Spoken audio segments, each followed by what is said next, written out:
La censure dans les animés est une coutume qui remonte à des dizaines d'années. Et en soi, c'est pas si étonnant quand on voit à quel point la culture japonaise reflétée dans les séries de Japanimation peut sembler différente des pays étrangers, notamment en Occident. Du moins, c'est ce qu'on pourrait croire. Cependant, si l'on se penche sur le Japon, on peut voir qu'il arrive fréquemment que des séries animées soient censurées à cause de violence ou de nudité. Mais pourtant, je vous assure, c'est bien en Occident qu'on trouve les censures les plus emblématiques. Même si certaines à première vue semblent dénuées de sens, il n'est pas rare qu'elles soient totalement justifiées, comme l'épisode de Peppa Pig, censuré en Australie puisque l'on voyait Peppa devenir amie avec une araignée. Et ouais, ça peut sembler complètement con, mais quand on voit la dangerosité de ces bestioles en Australie, on peut comprendre la volonté du pays de vouloir protéger les jeunes enfants. On peut également parler d'un épisode de Pokémon, cette fois-ci censuré au Japon car ce dernier avait provoqué pas moins de 700 crises d'épilepsie. Mais bon, tout ça c'est bien joli, mais on est ici pour parler de la crème, les censures qui défient toutes les lois du bon sens. Bref, salut à tous, c'est Aniki, et aujourd'hui on va voir ensemble les pires censures dans les animés.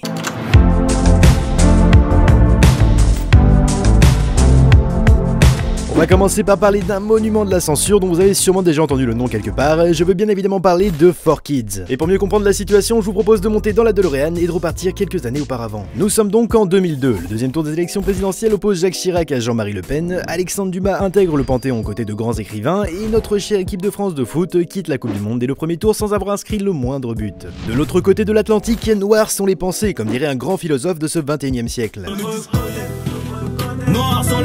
En effet, de la collaboration entre la Fox et 4Kids Entertainment naîtra un beau bébé du nom de 4Kids TV, un programme diffusant et licenciant toutes sortes de séries animées. Le début des années 2000 marquera également un gain de reconnaissance de la Japanimation dans le monde entier, notamment grâce à l'arrivée du film Pokémon, mais aussi de la sortie en salle de Princesse Mononoke. Fox Kids qui dès cette époque commençait à diffuser de plus en plus d'animés tels que Sailor Moon, Magical Doremi et j'en passe, se voit donc remplacé par 4Kids qui souhaite à son tour continuer l'œuvre de Fox Kids. Entre 2002 et 2008, ils vont donc diffuser d'excellentes œuvres comme Yu-Gi-Oh, Shaman King ou même One Piece. Cependant, ce ne sont pas les seuls à sentir le nouveau courant d'animation déferlant sur le monde. De ce fait, la concurrence devient rude entre les studios diffusant des séries animées aux États-Unis. Voulant toucher un public plus large et ce à n'importe quel moment de la journée, 4Kids décide donc de censurer en balle toutes les séries qu'ils diffusent. Et côté censure, on peut dire qu'ils se sont fait plaisir. Alors bien évidemment, on enlève toute trace de sang et de blessures, mais aussi toute présence d'armes, et c'est là où ça devient vraiment sale. On se retrouve donc avec des épisodes de Yu-Gi-Oh où les pistolets sont remplacés par des doigts tendus. Et vous inquiétez pas, One Piece y a eu également droit, en voyant toutes les armes à feu être remplacées par des pistolets à eau ou par des... Attends, qu'est-ce que c'est que ce putain de truc? Bon après je vous avoue, il y en a qui me font plutôt rire. Vous connaissez tous l'histoire de Jésus qui transforme l'eau en vin, et bien chez 4Kids on transforme le vin en eau. On peut également parler des cigarettes qui disparaissent ou deviennent des sucettes, et bordel je vous aimais tellement, mais aussi de ça. The prophecy is true. Bon, avant de crier au racisme, j'ai ma petite théorie concernant ce cas de force majeure, et pour ça, on va se tourner vers Dragon Ball, et surtout vers le grand, le magnifique, le resplendissant Mr. Popo.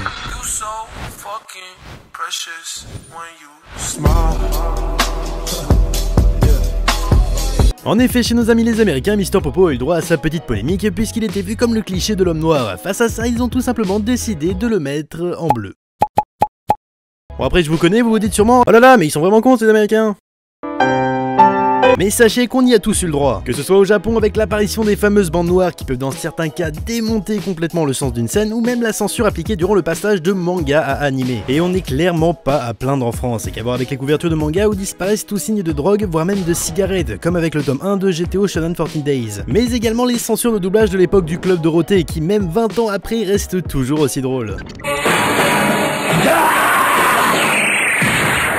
La technique de combat de la banquette royale est née en Chine, lorsque la mousse tâche. Un autre point qu'on peut aborder dans le monde de la censure, et là encore, on va se pencher sur nos voisins les Américains, je parle bien évidemment de l'appropriation culturelle. Ou comment prendre un animé japonais et enlever tout ce qu'il y a de japonais à l'intérieur. Adieu onigiri ou toute autre nourriture japonaise, et bienvenue au sandwich et cookies. Je suis mort à l'intérieur. Sans parler des kanji remplacés par... Ah ouais, non d'accord, ils ont juste viré le texte sans pression. Mais attends, ça s'arrête pas là, parce que oui, un opening en japonais, c'est trop compliqué pour les enfants, vaut mieux le remplacer. Enfin merde, à quel moment il y a des mecs qui ont validé de passer de ça...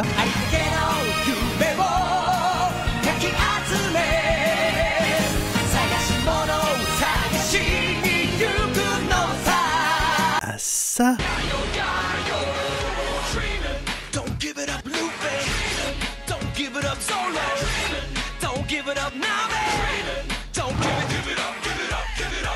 Et c'est pas fini. 4Kids qui décident de prendre leurs persos de licence les plus connus pour leur faire chanter l'hymne américain. night that our flag was still there. Oh, say does that star-spangled banner yet wave?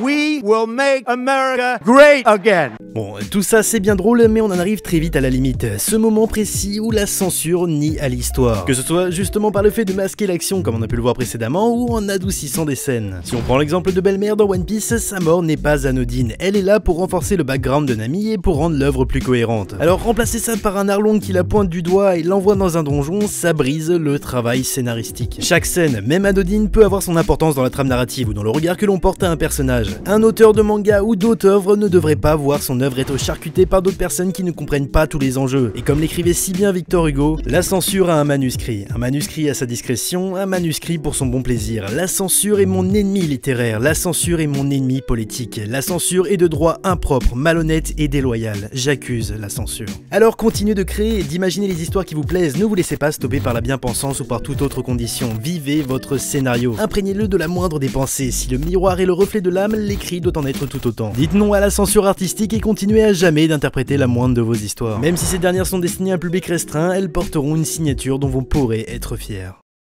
En tout cas, merci d'avoir regardé cette vidéo. Si vous voulez me soutenir, n'hésitez pas à partager et à liker cette vidéo et à me laisser votre avis en commentaire. Ça serait grave cool qu'on puisse ouvrir un espace de débat autour de la censure dans les animés. Bref, sur ce, c'était Aniki. Ciao.